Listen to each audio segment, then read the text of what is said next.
So he's been missing for a few weeks, and Yeah. now he's quiet.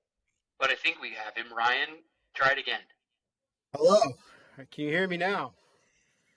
It sounds like you're calling from the inside of solitary confinement, but sure. Am I still in the hospital? I guess so. I guess so. Guys, listen, everybody out there listening, listen to this here very carefully. Everybody lean into your speakers and listen to the sound of Uncle Fred's voice. Don't start a podcast with your friends. Just don't. It's too complicated. The technology's awful. Everybody tells you it's going to be easy. Start a podcast. Oh, you can do it on your phone. No, don't. Just don't. Just don't bother. Just watch your favorite sports with your friends and leave it there.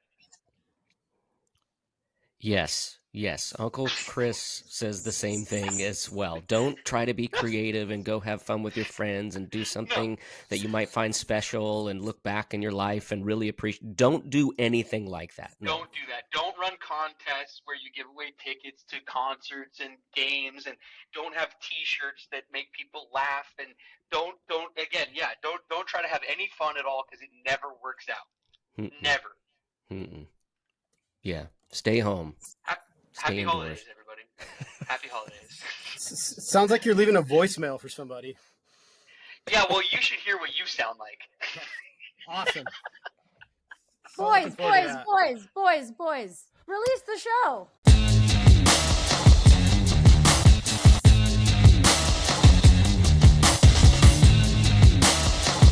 Young fish. What's cracking? What's cracking? We cracking, we dipping, we diving, we sliding, we slapping. Hockey in Seattle, boy, we all about the action. Release the show, release the show. What's cracking? What's cracking? We cracking, we dipping, we diving, we sliding, we snapping. Hockey in Seattle, boy, we all about the action. Release the show, release the Kraken. It's Release the Show. I think I'm doing that right with a theme song underneath me. I'm Brett. Chris is here. The missing link Ryan is here, but we're having microphone issues. But you know what? You guys that listen, you love us anyway. You've been putting up with us for 2+ seasons. You might as well put up with us for one more episode, and then all the rest of them that we keep doing after this. Hello. The Release the Show podcast, proudly sponsored by Wiener Schnitzel, everybody. Two locations in Western Washington, in Everett, and in Fife. And if the crew at Wiener Schnitzel is listening to this episode, we'll do it better next time. We promise. We love you, and we appreciate your support. If you guys go into Wiener Schnitzel and mention the Release the Show podcast, you get an extra free ice cream cone with any other purchase. Get it? Ice cream. Hockey, get it? Whole thing. You guys, just apologize again. Since last we talked, the Kraken have been playing hockey. I don't know if anyone out there knows that. But they have been playing hockey games, and Ryan, they've been winning hockey games. What's been going on with this team lately? Actually, since Mike Benton came on and said, watch, these guys are like an 18-wheeler pulling out of the driveway, and they start slow and they start picking up, they've been picking up. I think they've got a point in every single game except for one game that they played since he said that statement. So, I mean, watch out. They're coming down the road. Well, yeah, but we had Benton on, but then we had Al on right after that, and we weren't feeling any better because even though they were getting points, those games weren't very pretty. But these last few have been great, Chris. Yeah, it sounds like the missing link is trying to say that Benton is the key, and he just needs to come back on our show consistently, almost every week, or basically all the time. I bet his microphone works. He take down the Flames last night as we're recording in OT. Sorry. I'm reading all of this crap backwards. My bad. Sorry. The Flames beat us in OT. But we did pick up the point. That's what Ryan was talking about. We did take care of our rival to the north, the Canucks. Yeah. The rivalry, we got it. Got a W. And then, of course, we won one in the shootout against the Islanders. And before that, it was the Oilers that we took into that they took that we took that whatever into OT. They ended up beating us, but there's another point again. So Ryan's happy with the points. I like the W's, and Chris is just happy to be here. That is correct. I am just happy to be here because it sounds like you guys are going to try to get Mike Benton in here instead of me. So I'm on thin ice here. I better start contributing. No. Ryan, what? You're the hockey guy around here. We got to talk some hockey. Of these past few games, which one are you most impressed by? Wait, we can send guys down to the minors? That's exciting. Relegate. This is really getting real. I love the Vancouver game. I thought that was a pretty big statement win. And even taking a point from Calgary yesterday, I wish we would have not gave up that goal with 4 minutes left or whatever it was in the third. But those overtime points, those count. And this time of year, we need to get whatever we can coming into the Thanksgiving deadline is, in the NHL, sort of the big benchmark. If you're in the playoffs at that point, then 76 or whatever % of the teams will go into keep into the playoffs there. So yeah, we want to start collecting those points. So yeah, I'll take the W's, but I'll also take those scrappy overtime, even if they are losses. Well, I think also in the Kraken's storied history up until this point, the 2+ seasons that we've been in existence so far, we've gotten off to slow starts before, and around Thanksgiving time and sort of through the Thanksgiving break is when we have picked it up. I remember in our first season, I think we beat the Hurricanes and the Panthers during this little stretch. Last year, they certainly kicked it into gear, and so hopefully they can again this year. Dunn, if we just look at the Flames game, I mean, Dunn with a goal and an assist, he's playing great. Dan finally pumped in a goal during that game. The Salmon McCannon got on the board. I mean, except for the late goal, like you said, Ryan, and giving that one up, and I don't know what's with our teams giving up late scores, Seahawks. But as long as we can just shore that thing up, and we just got to finish games, man. I feel like this is what we've been talking about all year long. But you're happy with the point, and so I guess I have to be too. I just want to see these L's turn into, or not L's. Well, yeah, that one was an L, but you know what I mean. Buddy, can you tell I'm beside myself with this team? Well, Ryan, I got to ask you a question, man, because you're happy with that point. But literally, we have gone to OT 8 times in 20 games. I mean, that's almost 50% of our games we're going into overtime. Sure. And yes, you want to try to grab a point in here and there or whatever, but I mean, can you really be happy with going to OT like 50% of your games? Come on, man. Well, you got to find ways to bury those teams, especially when you're up a goal or two, and you let them come back. But I look at it the other way as they are scrappy and they're not giving up. And so, yeah, you give up that goal, but now it's tied. You get that into overtime. We got one, a couple of games ago, got the overtime winner, shootout wins, that kind of stuff. But I'm trying to stay positive with it. Like, yeah, you want that W and you want to find a way to play a full 60-minute game. And that's what we've been talking about all season. This team there's no identity. It's starting to form. They're starting to be this scrappy team that can work 1 point out of the game. And all right, I'll take that. We're not in bad shape right now. We're not in good shape, but we're definitely not in bad shape. Put that on a t-shirt. Yeah, there you go. I mean, look, they beat the Canucks. To me, I want to focus on the Canuck game just like you, Ryan, because it's not an overtime one and it's not a shootout. It's just 3 periods of hockey. And the Canucks being their current record 12-5-1, I mean, that's a team that is on fire. They're playing great hockey. And so to get a win there, and especially with our rival to the north, it's kind of like the Seahawks winning in the division. It is quite literally the Kraken winning in the division, but that one's the big one for me because you got to get it done in 3 periods, and they did. And the way that they did it, I mean, Vancouver goes up in the first period, but then we come back, and they still get goals in each period, but we were able to get 2 when they got 1, and so that's math, and that's how you win a hockey game. And that's the one that I'm most excited about as well. For math? Yeah, for math and for the hockey. I mean, because you had Dan scoring, Matty effing Beniers maybe is finally starting to heat up as this season goes along. He puts in a goal and an assist in that game, so that's a good sign. And then, of course, with Yanni and who else scored in that game? Was it Who else was it? Was it Big Rig? Was that his? Yeah, Alexiak. So, you got to have your stars step up, and if Matty Beniers is going to be a star, he scores in that game, and that's what you need. The whole first line is starting to really click too. Yeah. And they were moving players around to find that right match with Beniers, and he's now he's got points in 3 straight games, something like that. So he's starting to go, and watch out, he'll start getting hot. And I tweeted out yesterday, confidence looks good on the Kraken, and it's true. You can see this team getting a little bit more confident. Oh, if I just shoot the puck and crash, good things will happen. Puck starts finding holes, and good things start to happen from that. I'm trying to figure out where you guys want to go with this next, because they have to continue this streak, that's for sure. I mean, they have to keep churning out at least a point in any of these if they're going to have a chance to get into the playoffs. That's what they need to do. That's where they need to go. That's where we need them to go. I mean, if they don't make the playoffs this year, it's I don't want to say failure, but like that.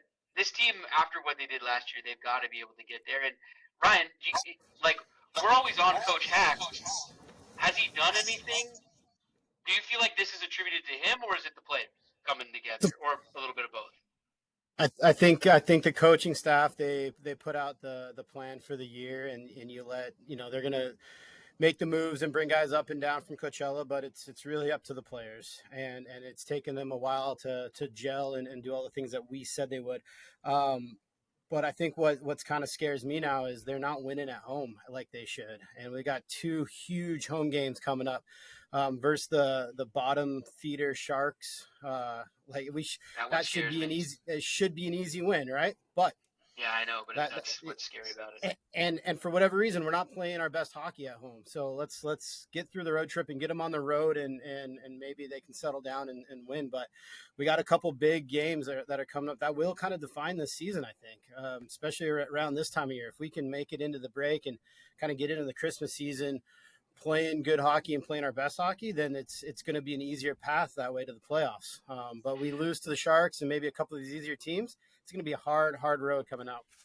Well, if we lose to the Sharks, people are going to be filling up the rant email inbox, that's for sure, which we need to get to and read some of these, which we could do right now. Chris, did you have anything to add?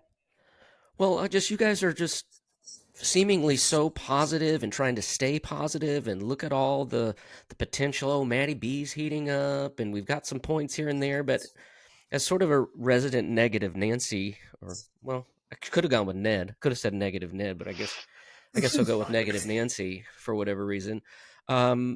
We only 3 times in 20 games have held the scoring advantage in the final 20 minutes. 3 times. Wow. So we're getting off to good starts, but we're not finishing. We've already talked about that. You said that. I'm still very concerned about that. I don't know if I see the light at the end of the tunnel when only 3 times we're finishing games strong. So I'm going to go with yes. I'm very scared as well of these games because we seem to let down against the poor teams. We play super hard against the better teams, but then we just can't finish. So until I see more at the end of games, I don't know. Well, the only thing I can think of that would help that is maybe bringing in some extra guys. And I know I always start looking at the trade deadline a little bit too early, but you have to start winning some of these games in order to be a buyer at the trade deadline. So the only the help could be on the way, but these current Kraken have to sort of help themselves before that help can get there. Otherwise, you're sellers at the deadline, and in my brief time as a hockey fan, I don't want to be that yet. I still want to be a buyer at the deadline, right, Ryan? I mean, they have to win in order to bring some pieces in. Yes, but we also have really, really good players in Coachella Valley that are holding their own and are ready to come up. So even if we aren't buying, do you think that's what lit a fire under this team right now? Because they did make some moves and swap some dudes around and bring some dudes up, and then we've seen this bit of a turnaround. I mean, that's the Pete Carroll thing, is just bring in guys to compete, and hopefully, it raises the level of play of everybody around them. Well, they've had a couple hard practices where coach was gassing them, and whenever you start getting into that mentality where it's all, I don't care, I'll bring the next guy up, that everybody's going to look at themselves in the mirror and skate a little harder. maybe that was what they needed, just a kick in the ass to get going. But you look at their professionals and they know what they got to do. And Matty B was just in a slump. I mean, that's really all it was. He was doing the right things, but he just wasn't scoring. And he was also, I think his plus minus was horrendous. So like he wasn't doing any of the other things in the game that you need to get going. So you're just all overall in a slump. All of a sudden it starts clicking, you start scoring, you remember how to play hockey, and the rest of the team kind of follows. I think they're going to look to Coachella Valley more than they're going to look outside for pieces, unless that one, right fit is available. Also, I miss Sprong. just saying, getting rid of people. I do. I miss Sprong, like getting that fire and getting the guys fired up by his play. Like we're missing that kind of piece too. So maybe we'll look for something like that. I called it beginning of the season. I said he's my biggest disappointment as far as like the guys that left, and I knew we were going to miss him. I think the whole team started playing better when we added that piece, and look at what happened since we've lost that piece. So I mean, he's not coming back unless they're going to go out and try to get him or anything. But he's not that kind of guy. So like, who's going to be the next guy to step up and do that? And we got to figure out who that's going to be, and our listeners are wondering who that's going to be, and we're getting emails left and right about this team all season long, but one in particular that stood out. To be honest, maybe we were just waiting to read the rants until this one emailer wrote in, because he's a long-time listener to the show and a big-time Kraken fan, and maybe it makes sense that we didn't read any rants until this rant. I like commiserating with negative people out there. Who doesn't? Chris, you have our favorite rant that has come in so far this season. It's from a long-time listener, a very, very loyal Kraken fan out there. And we figured we might as well kick the rants off this year with this very special rant. And we'll also get out of here on this episode and let you all enjoy your Thanksgiving with your families. Chris, read us the rant.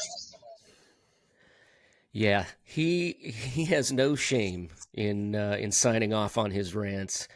As you said, Brett, he's been a fan of the show and writing into us. So here we go.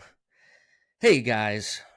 He's actually got multiple. I have some rants, not just one.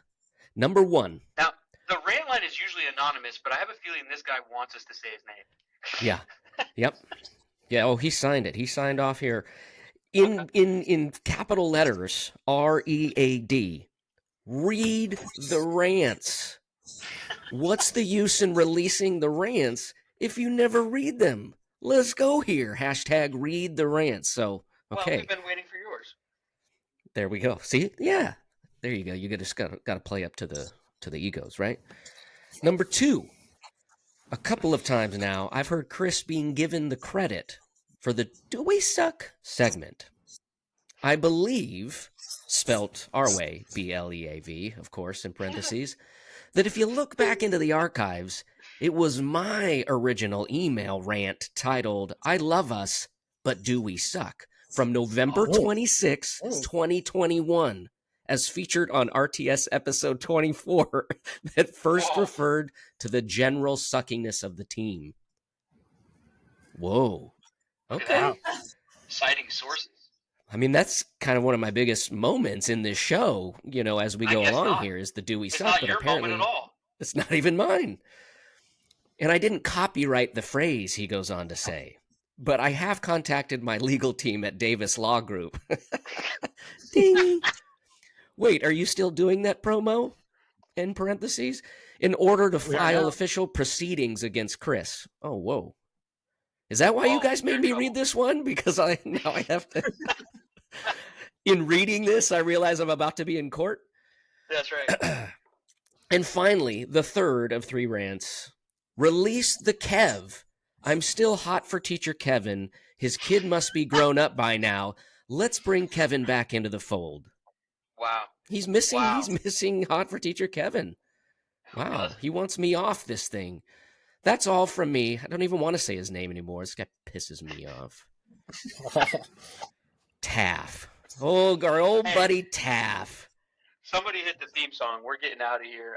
Taff, Is Sia yours too, or did you steal that? Thank you for the rant. I truly think we were waiting for yours to come in before we read any of them, because yours is definitely the best. And Chris, I didn't realize there was going to be a court filings and a case and everything. And I don't want to testify, so don't subpoena me. This is ridiculous, guys. This is I'm gonna have to. Can Davis Law Group represent me too? Is that okay? No. Just two different lawyers in house? Is it? No, they call that a conflict of interest. So no. Dang it. No. He tried to throw in a PS. Oh, go for it. He tried to throw in a PS says, "I still love the show." No, you can't save yourself with that. You can't save yourself with that. That has been the show, everybody, for this week's episode. We do apologize for audio problems, in which we think there are some, and we assume there's going to be some. So thanks for bearing with us. Enjoy your families this week, and a happy Thanksgiving to everybody, whether you enjoy cranberry sauce or not. You know, it's for everybody. So enjoy it, and we'll see you next week for some more Kraken talk. Go Kraken in the meantime, huh, guys? Yeah, go Kraken. Yeah, all right. I got a quick shout out too to our friends at Seattle Youth Hockey Assist. All right, Seattle Youth Hockey Assist. They got a fundraiser going on. Okay, at Queen Anne Beer Hall, or with Queen Anne Beer Hall on tomorrow, Wednesday, the 22nd, 3 to 7. Live band, raffles, Kraken apparel, gift cards, chance to ring in the holidays with everyone there at the crew. So Queen Anne Beer Hall, it's tomorrow. Seattle Youth Hockey Assist, go check it out. Support. We love our friends over at Seattle Youth Hockey Assist and the Hall. They might still have some release a show mini sticks. We'll get one. Chris, now we need your catchphrase. Oh, is that one still mine? Does Taff own that? See ya.